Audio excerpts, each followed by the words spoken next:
Morning class 9th। अब बेटा हम लोग आज अपने नेक्स्ट टॉपिक पे डिस्कस करते हैं चल के बेटा। अभी तक हम लोगों ने क्या पढ़ा बेटा, जो प्रीवियस वीडियो में हम लोग ने डिस्कस किया वो था nucleus, cell membrane, plasma membrane, cell wall and endoplasmic reticulum. बेटा एंडोप्लाज्मिक रेटिकुलम बेटा न्यूक्लियस के जस्ट बगल में होता है, न्यूक्लियर मेम्ब्रेन से बेटा अटैच होता है। उसी तरह बेटा आपका एंडोप्लाज्मिक रेटिकुलम की मेम्ब्रेन से बेटा एक और ऑर्गेनल बेटा अटैच होता है, जिससे हम कहते हैं गोल्गी अपरेटस और गोल्गी बॉडी। बेटा इसके हम आगे डिस्कस करने से पहले इसका हम एक डायग्राम देखते हैं बेटा, इसमें गोल्गी बॉडी में होता क्या क्या है और क्या क्या है, उसके बारे में फिर आगे हम डिस्कस करेंगे। तो चलिए बेटा हम लोग डायग्राम देखते हैं। बेटा this is diagram of Golgi body. Golgi body में डायग्राम देखें बेटा, आपके इसमें ट्यूब्यूल्स नज़र आ रहे हैं बेटा, जो आपके ट्यूब लाइक स्ट्रक्चर है, जिसे क्रिस्टनी बोले हैं, यहाँ पर ल्यूमन बोला जा रहा है, देखा बेटा दिखाई दे रहा होगा ल्यूमन एंड क्रिस्टनी, ये आपके बेटा ट्यूब्यूल्स हैं। एंड वेस्कल्स आपके बेटा ध्यान से देखो बेटा, नीचे आपका सर्कुलर स्फीयर पार्टिकल्स हैं बेटा, जिन्हें वेस्कल बोलते हैं। क्या बोलते हैं? वेस्कल बोलते हैं। तो आपका जो गोल्गी अपरेटस होता है बेटा, ये वेस्कल्स एंड ट्यूब्यूल से मिलकर बना होता है। एंड बेटा आपका इसके दो फेसेस होते हैं, ट्रांसफेस एंड सिस फेस। कौन कौन से? Trans face and cis face. बेटा जिधर नैरो है बेटा वो सिस फेस होता है, जिधर ब्रॉड है बेटा वो ट्रांसफेस होता है।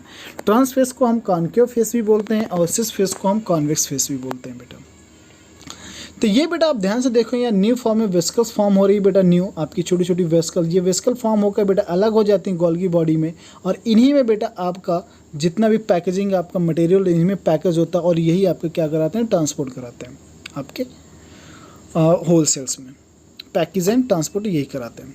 तो बेटा ये आपका गोल्गी अपरेटस में ट्यूब्यूल्स एंड आपका वेस्कल्स दिखाई दे रहे हैं, जिसमें सिक्रेटरी वेस्कल्स हैं बेटा, बहुत सारे इसमें सिस फेस एंड ट्रांसफेस होते हैं बेटा। अब बेटा ये आपके क्या होते हैं, इनके बारे में और गोल्गी बॉडी में हम डिस्कस करते हैं कि गोल्गी अपरेटस होता क्या है और इसमें क्या क्या प्रेजेंट होता है और इसमें कहाँ कहाँ इसका फंक्शन होता है, इसका क्या होता है, उसको हम बेटा डिस्कस करते हैं यहाँ पर आगे। तो ये आपका डायग्राम है किसका बेटा? गोल्गी अपरेटस का। इस डायग्राम को बहुत ध्यान से देखिए बेटा, क्योंकि डायग्राम से ही बहुत कुछ बेटा आपको समझ में आ जाता है, इसमें क्या क्या प्रेजेंट है और क्या क्या होगा। अभी बेटा आपने गोल्गी अपरेटस का डायग्राम देखा, तो डायग्राम में बेटा आपको बहुत कुछ दिखाई दिया होगा, आपको समझ में भी आ गया होगा कि बेटा गोल्गी बॉडी होता कैसे है, उसमें क्या क्या प्रेजेंट होता है। तब बेटा उसके बारे में और थोड़ा डिस्कस करते हैं कि गोल्गी अपरेटस क्या है। बगल में आपका डायग्राम ऑलरेडी तो आपको दिख रहा होगा बेटा कि गोल्गी अपरेटस है क्या बेटा। Golgi apparatus was discover by Camillo Golgi. Camillo Golgi ने बेटा डिस्कवर किया था गोल्गी बॉडी को 1898 में। कब? 1898 में। और इन्हीं के नाम से बेटा इस अपरेटस का नाम पड़ा था, इस बॉडी का नाम बेटा गोल्गी बॉडी बना था, इनके निकनेम से इस अपरेटस का नाम रखा गया था बेटा। और पॉइंट भी बात करें गोल्गी बॉडी होता क्या है, इसके स्ट्रक्चर कैसा होता है और इसके फंक्शंस क्या होते हैं, इसके बारे में डिस्कस करेंगे।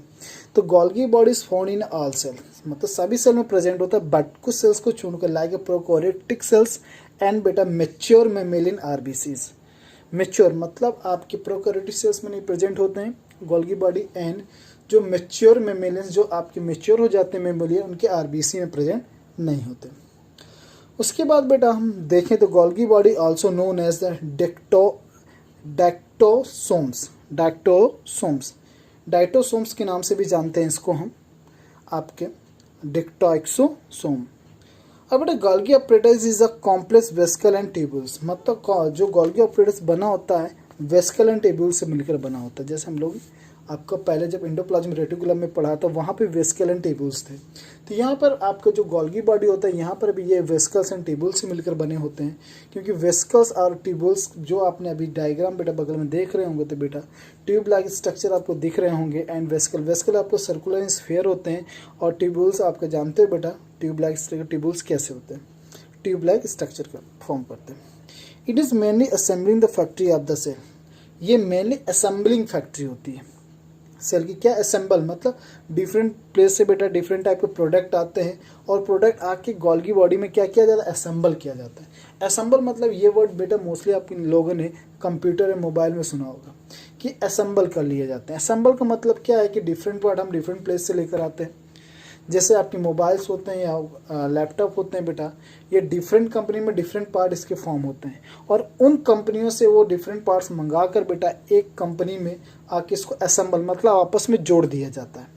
असेंबल करके उसको यूजेबल बना दिया जाता है। उसी तरह से बेटा ये गोल्गी ऑपरेटर्स का वर्क होता है सेल में कि डिफरेंट प्लेस में जितने भी आपके प्रोटीन जो भी आपके फॉर्म होते हैं यहाँ पर आके क्या हो जाता है, असेंबल हो जाते हैं। क्या हो जाते हैं, असेंबल कर दिए जाते हैं। तो इसके असेंबलिंग यूनिट भी बोल सकते हैं। एंड बेटा स्ट्रक्चर की बात करें तो स्ट्रक्चर हमारा इसका कुछ इस तरह है। तो Golgi body consist many member bound vesicles and tubules, मतलब बॉडी जो गोल्गी बॉडी होते हैं उसमें बहुत सारे मेंबर्स बाउंडेड, मतलब मेम्ब्रेन से बनी हुई वेसिकल एंड ट्यूब्यूल्स प्रेजेंट होती हैं। ठीक, these tubules are often connected endoplasmic reticulum membrane, मतलब एंडोप्लाज्मिक रेटिकुलम की मेम्ब्रेन से क्या होते हैं, कनेक्ट होती हैं। कौन, गोल्गी बॉडी की membranes. And Golgi body form cellular membrane network, मतलब इनका जो मेम्ब्रेन नेटवर्क होता है ये सेलुलर होता है।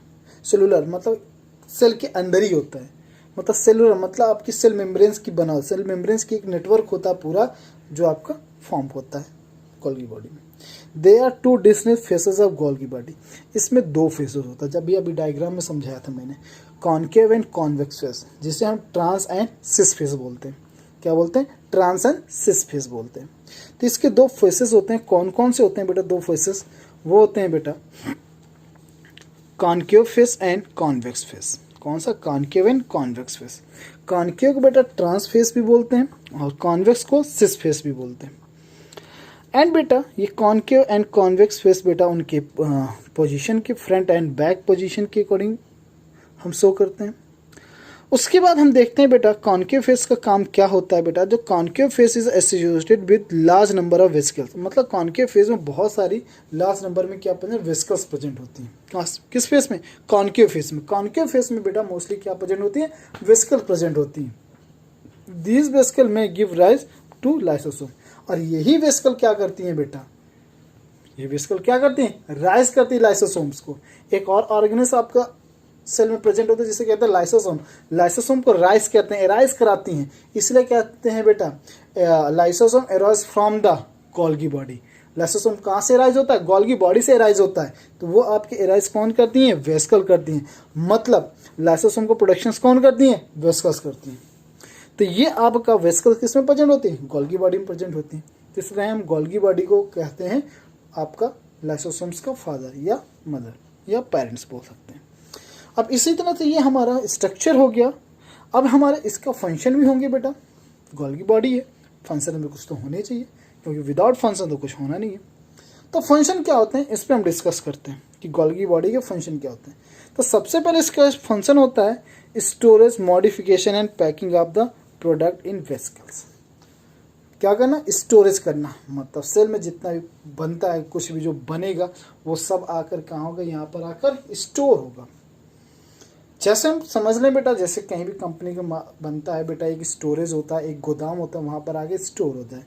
फिर मॉडिफिकेशन किया जाता है। मॉडिफिकेशन मतलब उसको जो आपका उसमें रिपेयर करना हुआ, जो उसको आपका और बेटा इम्प्रूव करना हुआ, एडवांस करना हुआ, जो भी करना होता है मॉडिफिकेशन, वो यहीं पर होता है। एंड पैकेजिंग, और यहीं पर पैक हो जाता है, मतलब पैक कर दिया जाता है उस प्रोडक्ट को, एक सील पैक कर दिया जाता है। एंड बेटा इन वेसिकल, ये सारा वर्क कहाँ पर होता है, आपका स्टोरेज, मॉडिफिकेशन, पैकेज, ये सारा कहाँ होता है, इन वेसिकल्स में होता है। सारे प्रोडक्ट का जो भी होता है वो कहाँ, वो वेसिकल होता है। Formation of complex sugar from simpler sugar. Formation of complex sugar का फॉर्मेशन करता है, किससे, सिंपलर शुगर से, मतलब सिंपलर शुगर को लेता है और उससे कॉम्प्लेक्स शुगर बना लेता है। क्या बना लेता है, कॉम्प्लेक्स शुगर बना लेता है। तो ये बेटा इसका दूसरा फंक्शन होता है, formation of complex sugar from simple sugar.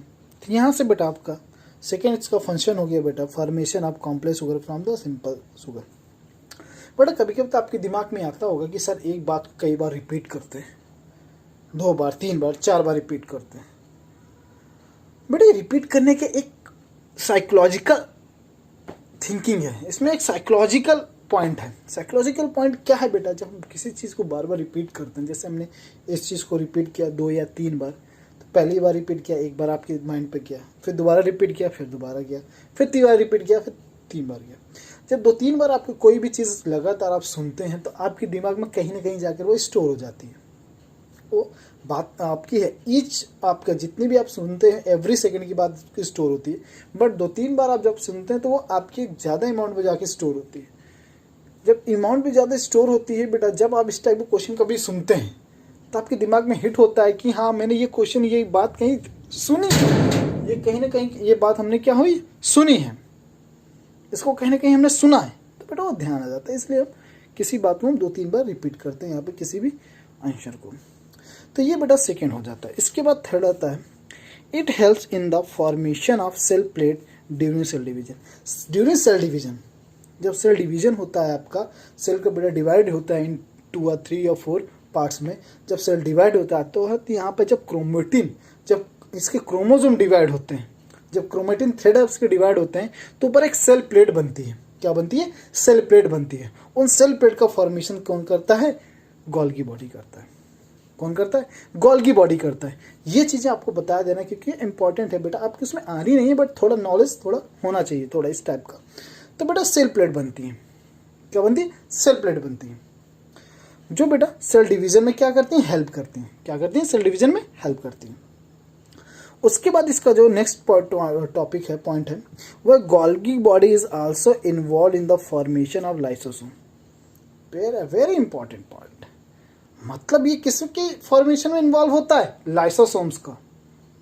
चलो इसके बाद जो आपका ऑर्गेनिज्म आ रहा है उसके फॉर्मेशन में इन्वॉल्व होता है, मतलब उसका प्रोडक्शंस करता है, उसको उसकी एवेबिलिटी प्रोवाइड कराता है। मतलब Golgi body also involve the formation of lysosome peroxisome, peroxisomes. इन दोनों के फॉर्मेशन में क्या करता है? हेल्प करता है। अब कभी कभी क्वेश्चन पूछ लिया जाता है, गोल्गी बॉडी यदि सेल में ना हो या गोल्गी अपरेटस सेल में प्रेजेंट ना हो तो सेल को क्या इफेक्ट पड़ेगा? बेटा गोल्गी बॉडी प्रेजेंट नहीं होगी सेल में तो लाइसोसोम का फॉर्मेशन नहीं होगा। लाइसोसोम का फॉर्मेशन नहीं होगा तो जो सेल में अनवांटेड वेस्ट आते हैं, जो फॉरेन मटेरियल आते हैं, वो बेटा लाइसोसोम क्या आता है? उनका डाइजेशन करता है। वो डाइजेशन नहीं हो पाएंगे, सेल में बहुत सारा डस्ट या आपका कह सकते हैं फॉरेन मटेरियल आके स्टोर हो जाएगा, जो बेटा सेल को क्या होगा? हार्मफुल इफेक्ट देगा। तो इसलिए गोल्गी बॉडी एंड लाइसोसोम दोनों इंपॉर्टेंट होते हैं किसके लिए? सेल के लिए। तो ये आपका था कि Golgi body also involve in the formation of lysosome and peroxisome. इन दोनों के फॉर्मेशंस में क्या करता है? हेल्प करता है या इन्वॉल्व होता है बेटा। अब बेटा हमारा जब लाइसोसोम फॉर्मेशन होगा, गोल्गी बॉडी में लाइसोसोम का फॉर्मेशन कर दिया, तो उसके बाद हमारा नेक्स्ट टॉपिक आ जाता है लाइसोसोम्स। तब बेटा लाइसोसोम्स में चलने के पहले हम क्या करते हैं, इसका हम डायग्राम देख लेते हैं, लाइसोसोम का डायग्राम होता कैसे, तब उसके बारे में हम आगे डिस्कस करते हैं। This is structure of lysosomes बेटा। ये लाइसोसोम के स्ट्रक्चर है बेटा। स्ट्रक्चर देखने तो बेटा स्फीयर शेप का है बेटा आपका येलो कलर की मेम्ब्रेन्स प्रेजेंट है बेटा। उसके बाद बेटा ग्रीन कलर की एक और लेयर प्रेजेंट है। एंड बेटा आपके येलो कलर के बाहर बेटा आपका देखेंगे बेटा पॉइंट, एक मेम्ब्रेन है जो बेटा उसमें आपका ग्रीन एंड पर्पल कलर के कुछ पॉइंट्स प्रेजेंट है। और ग्रीन कलर की लेयर के बाद बेटा आपके अंदर बेटा एक और येलो कलर की लेयर है। और फिर उसके बेटा सेंटर में देखें बेटा आपके बहुत सारे बेटा ट्यूब्स लाइक स्ट्रक्चर नज़र आ रहे हैं बेटा, एंड फ्लूइड नज़र आ रहा है बेटा। इन सब को बेटा क्या कहते हैं बेटा, आपको ऑलरेडी डायग्राम में दिख रहा होगा बेटा, जो आपका येलो कलर के बेटा बाहर पॉइंट्स बेटा उनको मेम्ब्रेन्स बोलते हैं। एंड बेटा आपके जो ग्रीन कलर की लेयर बनी हुई है उनको लिपिड की लेयर बनते हैं, मतलब लिपिड प्रोटीन होते हैं उसकी बनी होती है बेटा ये लेयर। एंड बेटा जो ग्रीन एंड बेटा पर्पल कलर के जो यहाँ स्ट्रक्चर दिखाई देते हैं उनको ग्लाइकोलेटेड मेम्ब्रेन ट्रांसपोर्ट प्रोटीन बोलते हैं। क्या बोलते हैं? ट्रांसपोर्ट प्रोटीन बोलते हैं। मतलब यहाँ से प्रोटीन क्या हो रही है? ट्रांसपोर्ट हो रही थी ग्लाइकोलेटेड मेम्ब्रेन्स के थ्रू। ये ग्लाइकोलेटेड मेम्ब्रेन होती है। एंड बेटा अंदर देखो तो हाइड्रोलाइटिक एंजाइम मिक्सचर बेटा प्रेजेंट है बेटा। और यही बेटा मिक्सचर, यही जो एंजाइम है बेटा, यही आपका क्या करता है बेटा? हेल्प करता है किसके लिए? किसी भी फॉरेन पार्टिकल्स या डेड एंड ओल्ड सेल्स को डाइजेस्ट करने के लिए। यहीं पर आपके बेटा इन्हीं हाइड्रोलाइटिक एंजाइम मिक्सचर में बेटा आके सेल आपकी जो ओल्ड सेल्स हो जाती हैं या डैमेज सेल्स होती हैं जो बेटा यहाँ पर आके फॉल डाउन हो जाती हैं और डाइजेस्ट हो जाती हैं। इसी वजह से इसको हम क्या बोलते हैं? Suicidal bag of cell, suicidal bag of the cell. और ये बेटा आपकी सेल को क्लीन भी करता है, क्योंकि जितना भी अनवांटेड वेस्ट प्रोडक्ट होता है ये सारे उन वेस्ट को क्या करता है? डाइजेस्ट करता है। इसे क्लीनिंग बैग भी बोलते हैं कि क्लीन करता है सेल्स को। बेटा लाइसोसोम का बेटा सेल में बहुत इंपॉर्टेंट रोल होता है, क्योंकि ये सेल को बेटा क्लीन रखता है। क्या रखता है? क्लीन रखता है। और लाइसोसोम का बेटा फॉर्मेशंस कौन करता है, ये आप लोग जानते ही हो बेटा, अभी गोल्गी बॉडी में पढ़कर ही आए हो बेटा। तो गोल्गी बॉडी और लाइसोसोम बेटा दोनों यदि सेल्स में प्रेजेंट नहीं होंगे तो बेटा सिंपल जानते हो कि सेल क्लीन नहीं होगी। तो ये बेटा आपका लाइसोसोम का स्ट्रक्चर है। और लाइसोसोम में और क्या क्या पॉइंट्स है बेटा, उनके बारे में आगे डिस्कस करते हैं बेटा। चलिए बेटा वहाँ पर हम देखते हैं क्या क्या है। बेटा आपको ये वीडियो कैसा लगा और कैसा लग रहा है बेटा, आपको प्रीवियस वीडियो कैसे लगे और ये वीडियो आपको कैसा लगा, इसके बारे में हमें ज़रूर कमेंट्स बॉक्स में अपने कमेंट्स से बताएं कि आपको वीडियो कैसा लग रहा है। बेटा ये आपके जो कमेंट्स होते हैं यही हमारी फीस होती है। तो आप कमेंट्स बॉक्स में ज़रूर हमें बताएं कि ये वीडियो कैसा लग रहा है।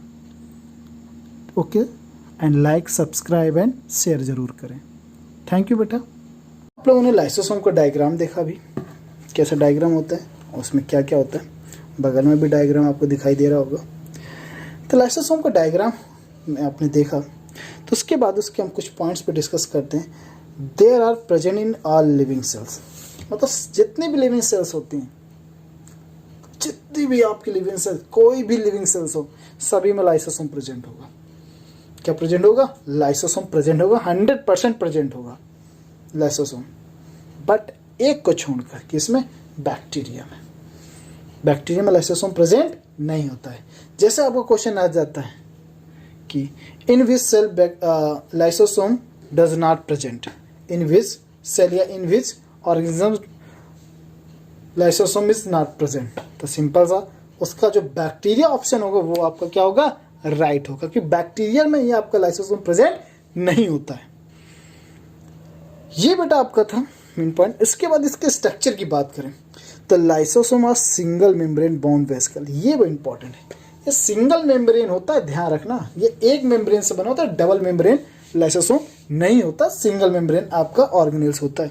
तो ये lysosome single membrane bound vesicles which contain very strong, ये बहुत इंपॉर्टेंट वेसिकल का बना होता है, सिंगल मेम्ब्रेन होता है, विच कंटेन वेरी स्ट्रॉन्ग, बहुत ही strong hydrolytic digestive enzyme contain करता है। कौन सा? हाइड्रोलाइटिक डाइजेस्टिव एंजाइम कंटेन करता है। कौन से? Hydrolytic digestive enzyme. Digestive enzyme जो इसमें होते हैं इतने पावरफुल होते हैं, ये किसी भी सेल, मतलब किसी भी ऑर्गेनेल्स को इजीली डाइजेस्ट कर देते हैं, इजीली डाइजेस्ट करा देते हैं। और ये जो आपकी एंजाइम है, इनका फॉर्मेशन कहाँ पर होता है? इनका सबका फॉर्मेशन कहाँ होता है? एंडोप्लाज्मिक रेटिकुलम में होता है। जितने भी डाइजेस्टिव एंजाइम हैं, जहाँ पे जितने भी आपके लाइसोसोम में आपके डाइजेस्टिव एंजाइम प्रेजेंट होते हैं, इनका आपका फॉर्मेशन एंडोप्लाज्मिक रेटिकुलम और गोल्गी बॉडी में होता है। यहाँ से आपका इनका डाइजेस्टिव एंजाइम का फॉर्मेशन होता है और आके यहाँ पर आपके लाइसोसोम के ट्यूब्यूल्स में फिल हो जाता है, क्योंकि लाइसोसोम में ट्यूब्स प्रेजेंट होते हैं। इन ट्यूब्स में बेटा आपका हाइड्रोलाइटिक डाइजेस्टिव एंजाइम प्रेजेंट होता है। दो बेटा आपका डाइजेशन में हेल्प करता है, डिफरेंट टाइप्स के। फंक्शन ऑफ लाइसोसोम, अब बेटा फंक्शन क्या होता है लाइसोसोम्स के, अब इस पे आ जाते हैं। The main function of lysosome is the digestion of foreign particles. Foreign particles क्या होते हैं? फॉरेन मतलब जो विदेश से पार्टिकल आते हैं, वो पार्टिकल्स की बात नहीं, जो विदेश से आते हैं पार्टिकल्स की नहीं बात कर रहे हैं। जैसे हमारी बॉडी है, इनसाइड ऑर्गन्स प्रेजेंट है, सेल्स प्रेजेंट है। फॉरेन मतलब जब हमारे एक्सटर्नल इन्वायरमेंट के थ्रू, लाइक फूड के थ्रू या रिस्पायरेशन के थ्रू या एयर के थ्रू या वाटर के थ्रू, जब आपकी बहुत सारे माइक्रो ऑर्गेनिजम्स आपकी बॉडी में इंटर करते हैं, उन्हें हम फॉरेन पार्टिकल्स बोलते हैं। क्या बोलते हैं? Foreign particles. जब ये फॉरेन पार्टिकल्स बेटा सेल के अंदर जाते हैं तो लाइसोसोम क्या करता है? अपने एंजाइम के थ्रू जो हाइड्रोलाइटिक, इन फॉरेन पार्टिकल को हाइड्रोलाइटिक एंजाइम के थ्रू क्या करता है? डाइजेस्ट करा देता है। क्या करा देता है? डाइजेस्ट करा देता है। दैट इंटर द सेल, कहाँ इंटर करते हैं? सेल में। लाइक अ Bactrian virus, Bactrian micro organism से बैक्टीरियन वायरस सीधे आए बाहर से, सेल में पहुंचे, लाइसोसोम गए, लाइसोसोम ने अपने एंजाइम्स के थ्रू इनको क्या कर दिया? डाइजेस्ट कर दिया, मतलब किल कर दिया, मार दिया, इनका काम खत्म हो गया। ये काम होता है लाइसोसोम्स का पहला। दूसरा, the help of the removing dead and worn out cell organise by digestion. Means कहने का मतलब ये है इनका कि बेटा ये हेल्प करता है रिमूव, मतलब जितने आपके सेल के अंदर जो सेल ऑर्गेनाइज डेड हो जाते हैं, मर जाते हैं, जिनका कोई काम ही नहीं रहता है, बेटा सेल में रहेंगे तो बेटा बहुत सारा क्या होता है, डस्टबिन बन जाएगा, बहुत सारा उसमें सेल में यदि ये इम्प्योरिटीज़ रिमूव ना की जाएँ, आपकी ये डेड सेल डेड ऑर्गेनेल्स हैं एंड डिफरेंट मटेरियल जो आपके सेल के लिए यूज़फुल नहीं है, उनको यदि यहाँ से रिमूव ना किया जाए तो क्या होगा, सेल एक डस्टबिन बन जाएगा। तो आपका जो लाइसोसोम होता है ये बेटा एज अ क्लीनिंग का काम करता है। जितने डेड सेल्स होती हैं, अनयूजफुल सेल्स होती हैं, तो ये अपने डाइजेस्टिव एंजाइम के थ्रू क्या करता है, इनको डाइजेस्ट कर देता है। क्या कर देता है, डाइजेस्ट कर देता है इनको, और इनको ख़त्म कर देता है। ये काम आपका वही कह रहा है कि सेल ऑर्गेनेल्स हो गए, डेड सेल्स हो गए, इनको क्या करता है, सेल ऑर्गेनेल्स को क्या कर देता है, वन और डाइजेस्ट कर देता है। Lysosome also known as a suicidal bag, इसको सुसाइडल बैग भी जानते हैं। मतलब सेल ऑर्गेनेल जो बेटा बेकार हो जाते हैं, ओल्ड हो जाते हैं, वो आकर यहाँ पर आपके क्या हो जाते हैं, लाइसोसोम में फॉल डाउन हो जाता है, गिर जाते हैं। तो बेटा इस लाइसोसोम को जो डाइजेस्टिव एंजाइम होता है वो क्या कर देते हैं, इसको डाइजेस्ट कर देते हैं। तो बेटा फिर सेल आके इसमें फॉल डाउन हो जाती हैं और मर जाती हैं, मतलब सुसाइड कर लेती हैं। सेल ऑर्गेनेल्स क्या होते हैं, इसके लाइसोसोम में आके सुसाइड कर लेते हैं। अब कभी कभी क्या होता है बेटा, यदि कभी कोई क्वेश्चन पूछे क्या एक्सीडेंटली लाइसोसोम की ट्यूब से यदि फट जाए या ब्रस्ट हो जाए तो क्या होगा। बेटा लाइसोसोम की यदि ट्यूब्स ब्रस्ट हो जाए तो बेटा डाइजेस्टिव एंजाइम जितना होगा क्या हो जाएगा, स्प्रेड आउट हो जाएगा। कहाँ का, सेल पर। जब सेल पर बेटा स्प्रेड हो जाएगा तो वो एंजाइम क्या करेगा, पूरे सेल ऑर्गेनेल्स को क्या कर देगा, डाइजेस्ट कर देगा। ब्रस्ट होकर जब आपका बाहर आएगा तो पूरे सेल ऑर्गेनेल्स को डाइजेस्ट कर देगा, जिससे सेल क्या हो जाएगी, डेड हो जाएगी, खत्म हो जाएगी। ये आपका लाइसोसोम का फंक्शन होता है। क्या होता है, लाइसोसोम का फंक्शन होता है। तो ये आपका लाइसोसोम्स हो गया। अब बेटा लाइसोसोम्स के बाद हमारा एक अलग टॉपिक आ जाता है, दूसरा टॉपिक आ जाता है, उसका नाम है माइटोकॉन्ड्रिया। क्या नाम है, माइटोकॉन्ड्रिया। तब माइटोकॉन्ड्रिया शुरू करने से पहले हम इसका डायग्राम देखते हैं, माइटोकॉन्ड्रिया डायग्राम होता कैसे, तो उसके बाद हम इसके पॉइंट्स पर डिस्कस करते हैं। बेटा this is structure of mitochondria. ये आपको किसके स्ट्रक्चर दिख रहा है, माइटोकॉन्ड्रिया के दिख रहा है। बेटा माइटोकॉन्ड्रिया स्ट्रक्चर थोड़ा ध्यान से देखें तो बेटा आपके घर में जो शूज़ होते हैं, आपके जूते होते हैं, उस टाइप के स्ट्रक्चर दिखाई देता है। किस तरह दिखाई दे रहा है, शू लाइक स्ट्रक्चर दिखाई देता है। बेटा इसका डायग्राम बेटा थोड़ा ध्यान से देखें बेटा इसमें, तो देखेंगे बेटा एक अंदर इनर मेम्ब्रेन अलग है बेटा और आउटर मेम्ब्रेन अलग है। मतलब एक आपकी जो आउटर मेम्ब्रेन है शेप प्रोवाइड कर रही है माइटोकॉन्ड्रिया को, शू लाइक, एंड बेटा आपका जो इनर मेम्ब्रेन है बेटा अंदर एक अलग टाइप के स्ट्रक्चर बनाए हुए, लाइक का बेटा जैसे आपके फोल्डेड स्ट्रक्चर बने हुए हैं। कैसे, फोल्डेड स्ट्रक्चर बने हुए हैं जो आपकी घूमे हुए हैं। जो फोल्डेड स्ट्रक्चर होते हैं, जो फोल्डेड आपकी जो मेम्ब्रेन है, इनर मेम्ब्रेन जो फोल्डेड है, इसे बेटा क्रिस्टी बोलते हैं। क्या बोलते हैं, क्रिस्टी बोलते हैं। जो फोल्डेड, जो इनर मेम्ब्रेन फोल्डेड है, इन्हें क्रिस्टी बोलते हैं। और माइटोकॉन्ड्रिया डबल लेयर्ड होता है। कैसा होता है, डबल लेयर ऑर्गेनेल्स होता है। यही इंपॉर्टेंट इसका टॉपिक है, ये डबल लेयर ऑर्गेनेल्स होता है। Inner membrane and outer membrane. Outer membrane shape provide कर रहे हैं, ध्यान से देखें, और इनर मेम्ब्रेन फोल्डेड रहते हैं। इन फोल्डेड आपको पोजीशन को हम क्रिस्टी बोलते हैं। और इन्हीं फोल्डेड बेटा में आपका एक मैट्रिक्स प्रेजेंट होता है। लाइक जैसे बेटा जो ब्लू कलर का दिखाई दे रहा है मैट्रिक्स है, ये मैट्रिक्स प्रेजेंट होता है आपका। बेटा ये इसी मैट्रिक्स में बेटा आपके एटीपी, आपका जो एनर्जी होती है, स्टोर होती है, और इसको माइटोकॉन्ड्रियल मैट्रिक्स बोलते हैं। कौन सा बोलते हैं, माइटोकॉन्ड्रियल मैट्रिक्स बोलते हैं। अब बेटा जो आपकी क्रिस्टी है तो फोल्डेड इनक्लोज है बेटा, जो आपकी इनर मेम्ब्रेन, ये आपको लास्ट सरफेस ये प्रोवाइड करती है, किसके लिए, आपके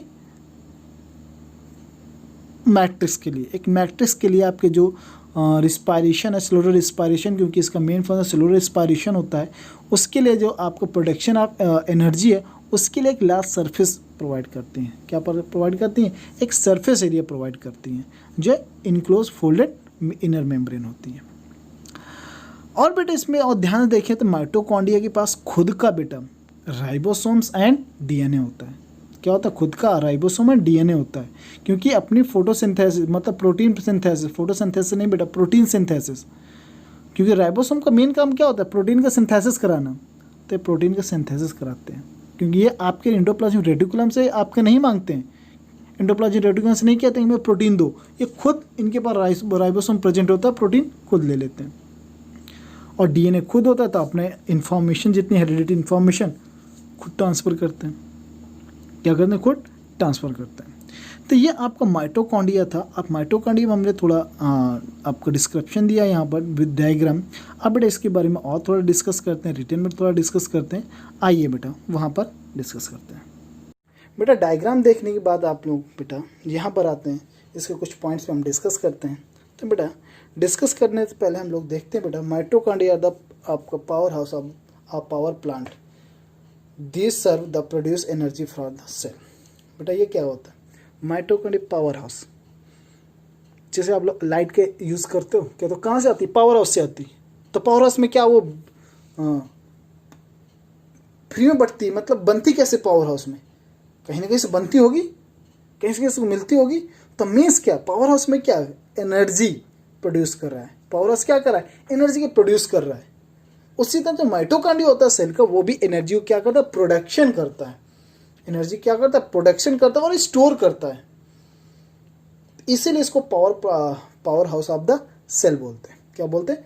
power house of the cell या power plant of the cell बोलते हैं, क्योंकि यहीं पर होल सेल की एनर्जी स्टोर एंड प्रोड्यूस होती है। आपका ये माइटोकॉन्ड्रिया की छोटा सा आपका डिस्क्रिप्शन हुआ, और एक्चुअली इसके स्ट्रक्चर कैसे होते हैं, होता क्या, और इस पर डीपली चलते हैं। स्ट्रक्चर इसका कैसा होता है? Mitochondria long rod and Oval shaped. कैसा होता है? लॉन्ग रॉड, एक लंबा होता है, और ओवल शेप्ड होता है। आगे से बेटा ओवल होता है, बट एक्चुअली जो डायग्राम में देखा होगा तो आपको शू शेप लगा होगा, जैसे जूते की तरह होना है, जूता उसकी तरह बना है। तो माइटोकॉन्ड्रिया का स्ट्रक्चर शू शेप होता है, लाइक कुछ शू शेप होता है। बट यहाँ पर रॉड मतलब लॉन्ग भी होता है, लंबा भी होता है, और रॉड शेप तो वो भी होता है। बट एक्चुअली इसको ये हम देखें तो बेटा तो शू शेप होता है उसका स्ट्रक्चर। और अगला पॉइंट बेटा, they are double layer outer inner membrane. जब हम लोग डायग्राम देखा तो आउटर इनर मेम्ब्रेन देखा था बेटा, आउटर मेम्ब्रेन भी थी, इनर मेम्ब्रेन भी थी। तो बेटा आउटर इनर मेम्ब्रेन से मिलकर बना होता है ये, मतलब डबल लेयर होता है, डबल मेम्ब्रेन होती है इसमें। तो पूछा जाता है डबल मेम्ब्रेन ऑर्गेनेल्स कौन कौन से होते हैं? माइटोकॉन्ड्रिया, न्यूक्लियस, एंडोप्लाज्मिक रेटिकुलम्स, ये आपके डबल लेयर मेम्ब्रेन ऑर्गेनेल्स होते हैं। डबल लेयर में ये भी आता है बेटा। जहाँ पर कह रहा है inner membrane has many in folding called cristae, मतलब इनर मेम्ब्रेन जो बाहर, इनर मतलब अंदर की जो मेम्ब्रेन होती है वो फोल्ड हो जाती है। जैसे आपने डायग्राम में देखा होगा कुछ इस तरह से, इनर बाहर की मेम्ब्रेन कुछ इस तरह थी, और इनर मेम्ब्रेन कुछ इस तरह थी। बगल डायग्राम में देख लो बेटा, इनर मेम्ब्रेन जो आपके फोल्डेड है, तो बेटा फोल्ड होती है, जिसे हम क्रिस्टी बोलते हैं। Cristae help the increase the surface area of inner membrane. वो क्या करता है? इनर मेम्ब्रेन का सरफेस एरिया को इंक्रीज करता है। कौन? क्रिस्टी। जो उनकी फोल्डिंग मेम्ब्रेन होती है, इनर मेम्ब्रेन जो क्रिस्टी कहलाती है बेटा, वो क्या करती है? आपका सरफेस एरिया इंक्रीज कर देती है इनर मेम्ब्रेन का, जिसको एक इनफ सरफेस एरिया मिल जाता है। Inner membrane encloses are large chamber which filled with mitochondrial matrix. बेटा मैट्रिक्स के अंदर फिल था, डायग्राम में बगल में देखो बेटा साथ में, बेटा मैट्रिक्स फिल है, फोल्डेड मैट्रिक्स। आपको जो मेम्ब्रेन इनक्लोज हैं बेटा, लार्ज नंबर पे चैम्बर बने हुए हैं, बहुत सारे चैम्बर बने हुए हैं, हमने बेटा एक मैट्रिक्स फिल है, उसे माइटोकॉन्ड्रियल मैट्रिक्स बोलते हैं। क्या बोलते हैं? माइटोकॉन्ड्रियल मैट्रिक्स बोलते हैं। तो ये आपके मैट्रिक्स होते हैं। अगला, mitochondria contain its own DNA and ribosomes. तो ये इंपॉर्टेंट पॉइंट है, इसके पास अपना डीएनए, खुद का डीएनए होता है। ये न्यूक्लियस के डीएनए पे डिपेंड नहीं होता, इसका खुद का डीएनए होता है, अपना डीएनए होता है, डीऑक्सीराइबोन्यूक्लिक एसिड, इसका खुद का डीएनए होता है, और खुद का राइबोसोम्स भी होता है। तो ये इसमें बेटा ये प्रोटीन की नीड नहीं होती इसमें, क्योंकि ये खुद, जब इसमें राइबोसोम प्रेजेंट है तो खुद बेटा सिंथेसिस कर लेगा प्रोटीन की। तो बेटा इसको प्रोटीन की नीड के लिए बेटा एंडोप्लाज्मिक रेटिकुलम और गोल्गी बॉडी पर डिपेंड नहीं रहना पड़ता। ये डिपेंड नहीं होता एंडोप्लाज्मिक रेटिकुलम में कि आप प्रोटीन दो हमें तब हम यूज़ करें। खुद राइबोसोम प्रेजेंट है तो खुद अपने आप में क्या करता है बेटा, प्रोटीन का सिंथेसिस कर लेता है और अपने रिक्वायरमेंट को कंप्लीट कर लेता है। तो ये आपका राइबोसोम प्रेजेंट होते हैं। The inner membrane of mitochondria contain many small particles. Inner membrane बहुत सारे स्मॉल पार्टिकल्स प्रेजेंट होता है, जिसे F1 पार्टिकल्स बोलते हैं। क्या बोलते हैं, F1 पार्टिकल्स। इनर मेम्ब्रेन में बहुत स्मॉल पार्टिकल्स प्रेजेंट होते हैं, छोटे छोटे पार्टिकल्स प्रेजेंट होते हैं, स्मॉल पार्टिकल्स, जिन्हें हम कहते हैं F1 पार्टिकल्स। क्या बोलते हैं, F1 पार्टिकल। इन F1 पार्टिकल को ऑक्सीसोम्स बोलते हैं। क्या बोलते हैं, ऑक्सीसोम्स बोलते हैं। They are called F1 particles, इन्हें F1 पार्टिकल्स बोलते हैं। और ये कैसे कहलाते हैं, क्या कहलाते हैं, ऑक्सीसोम्स कहलाते हैं। फंक्शन, अब बेटा ये तो इतना आपका स्ट्रक्चर का हो गया, और इनका फंक्शन क्या है। इसका तो मेन फंक्शन है, mitochondria are the site of cellular respiration. जो respiration oxygen and carbon dioxide का इनहेल एंड एक्सेल करते हो, तो बेटा क्यों, एनर्जी प्रोडक्शन यही करता है। तो कार्बोहाइड्रेट को जो ब्रेकडाउन होता है ऑक्सीजन की प्रेजेंस में, कार्बोहाइड्रेट को जो ब्रेकडाउन होता है ऑक्सीजन की प्रेजेंस में, बेटा यहीं पर होता है, माइटोकॉन्ड्रिया में होता है। और यहाँ पर बेटा अब कार्बोहाइड्रेट को ब्रेक डाउन करके एनर्जी एटीपी की फॉर्म में अपने आप में स्टोर कर लेता है। तो बेटा सिंबल से साइट ऑफ सेलुलर रिस्पायरेशन होता है। दे प्रोवाइड एनर्जी, किस फॉर्म में, एटीपी फॉर्म में बेटा एनर्जी प्रोवाइड करता है for the vital activity of living cells. जो लिविंग सेल्स की जितनी भी एक्टिविटीज होती हैं, रिस्पायरेशन, डाइजेशन, जो भी एक्टिविटी जितनी भी होती हैं, उनके सबके लिए एनर्जी कौन प्रोवाइड करता है, माइटोकॉन्ड्रिया प्रोवाइड करता है। और अपने अंदर किस फॉर्म में एनर्जी स्टोर करता है, एटीपी। एटीपी का फुल फॉर्म होता है एडेनोसाइन ट्राइफॉस्फेट। तो ये तो था बेटा आपका माइटोकॉन्ड्रिया। आज यहीं पे 3 ऑर्गेनेल्स के बारे में केवल डिस्कस करेंगे। अब नेक्स्ट वीडियो में हम अगले ऑर्गेनेल्स के बारे में डिस्कस करेंगे, लाइक प्लास्टिड, आपका राइबोसोम्स हो गया, आपका वैक्यूल्स हो गए। अब इनके बारे में हम लोग नेक्स्ट वीडियो में डिस्कस करेंगे। आपको ये वीडियो कैसा लगा, आपको पसंद आया कि नहीं पसंद आया, लाइक एंड सब्सक्राइब करें और कमेंट्स बॉक्स में ज़रूर हमें बताएं कि आपको वीडियो कैसा लगा। आप लोग इस चीज़ को नहीं करते हैं, आप कमेंट बॉक्स में ज़रूर इस चीज़ को बताएं कि आपको वीडियो कैसा लगा। Thank you class.